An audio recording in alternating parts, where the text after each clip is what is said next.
So here we are going back to the next paragraph. I don't want any unpleasantness at this stage, the Pope murmured to himself.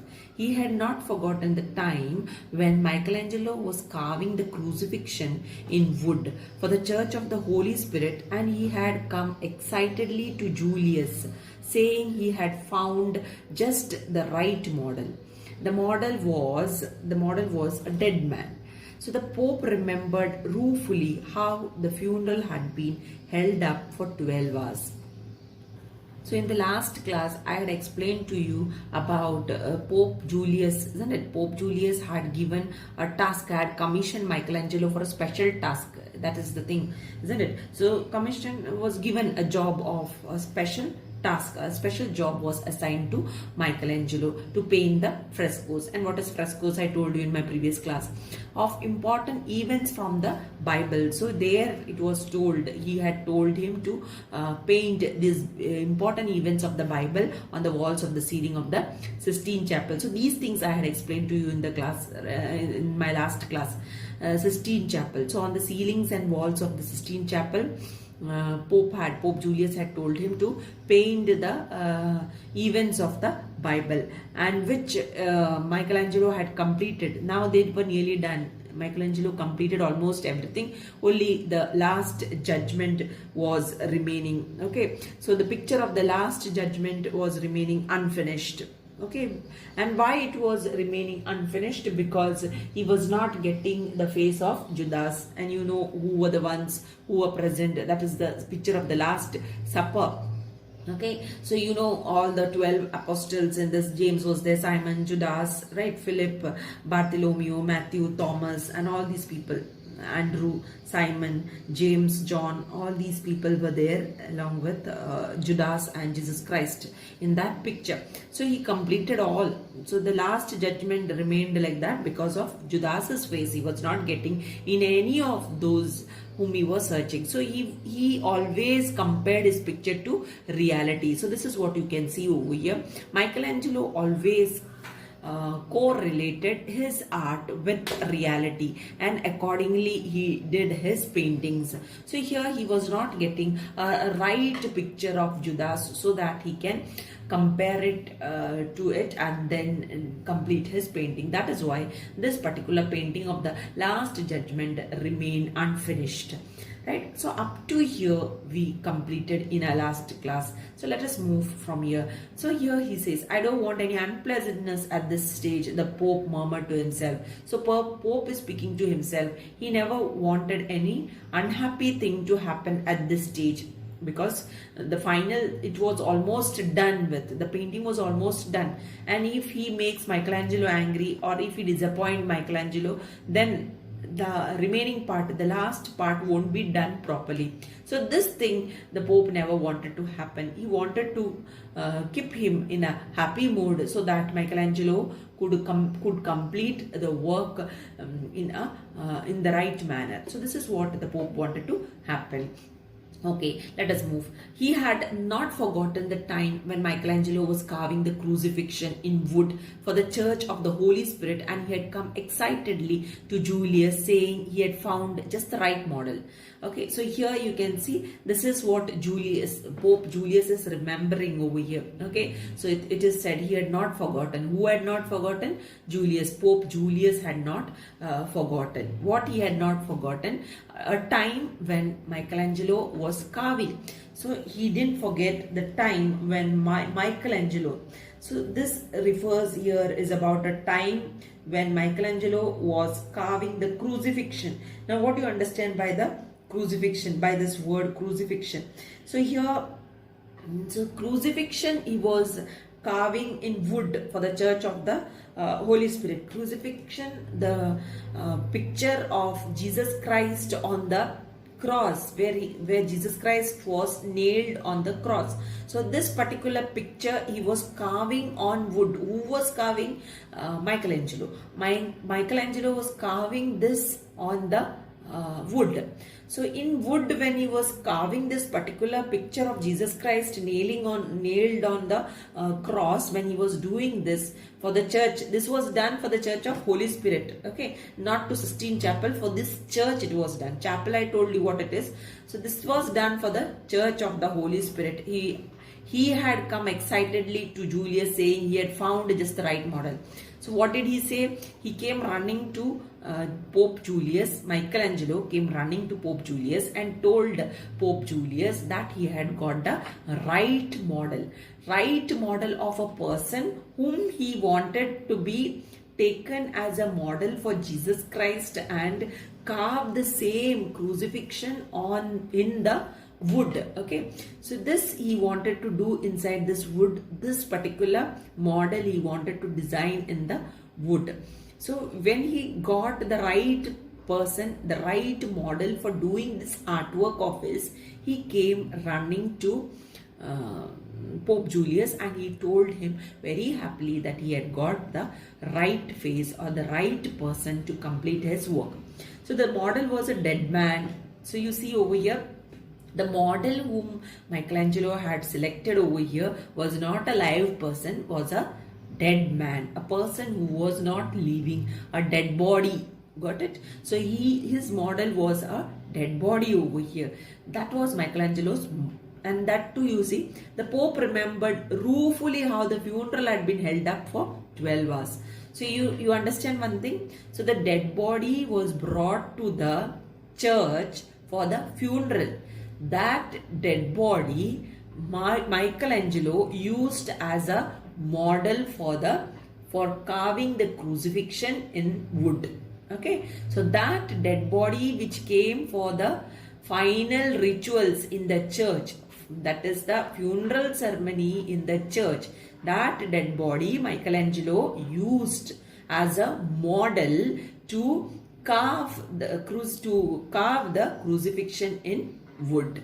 Got it? So for that, that is why he went running to Pope Julius and told him very happily that he had got the model. And what he did over here, you see, the Pope remembered ruefully how the funeral had been held up for 12 hours. So now the Pope is recollecting those memories of the past. Okay, so what do you understand by this word ruefully?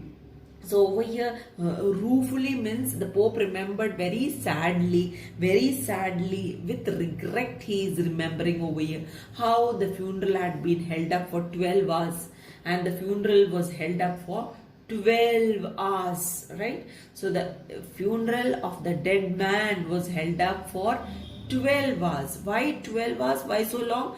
Because Michelangelo needed 12 hours to carve the crucifixion in wood. That is why it took 12 hours. Only after carving the crucifixion in wood, Michelangelo allowed the church authorities or the family members to do the final rituals for the funeral ceremony. That is why the funeral remained pending over here. I hope it is clear to you. Let us move to the next paragraph of the lesson. Brahmant, the Pope, thought now, yes, Brahmant was a great painter too. He, unlike Michelangelo, proudly proclaimed that he conjured faces from his imagination. Okay, so Brahmant is another painter, another artist mentioned over here.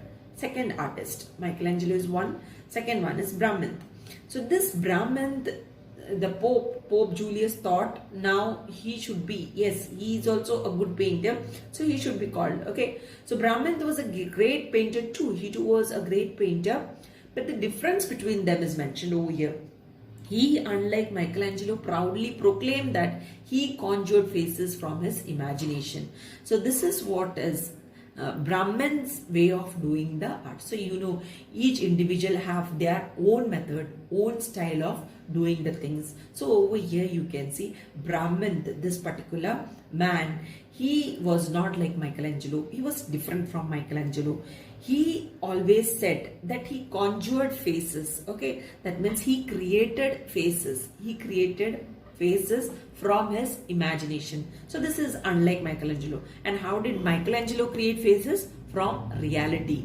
So from reality, that is why you saw earlier over here, the dead body was kept over there to do the crucifixion in wood, right? To do the carving of crucifixion in wood. So that is reality based. And now the last judgment he was not doing because he was not getting the right person from the people from Rome. He was searching for a right face to do the character of Judas.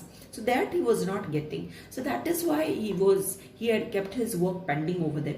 So Michelangelo did his painting work because he got the painting ideas, or he created the faces of his art from reality, from real life. Okay, whereas over here Brahman, you can see he created his faces from his imagination, right? From his imagination. So imaginary faces he took and he did.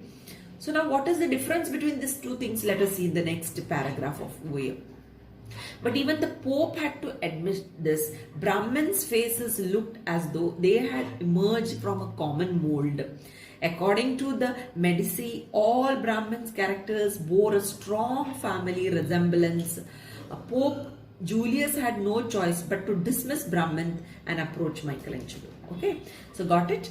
But even the Pope had to admit this. Even the Pope accepted the fact that Brahmins' faces looked as though they had emerged from a common mold. So all Brahmins' faces, Brahmins' artwork, whatever painting he did, almost all the painting resembled, were similar to each other. Okay, they had emerged from a common mold. So they had similarity between each other. The one what he did was similar to the second was similar to the third was similar to the fourth. Like that, each and every painting of his was connected to each other. They were looking similar. They were looking very familiar. They looked as if they belonged to one family. So that was the quality of his painting, who's Brahmins. But whereas according to Medici, now who is this Medici? You see, Medici is the noble family. The noble family. So the noble family of Florence, of this place, Florence.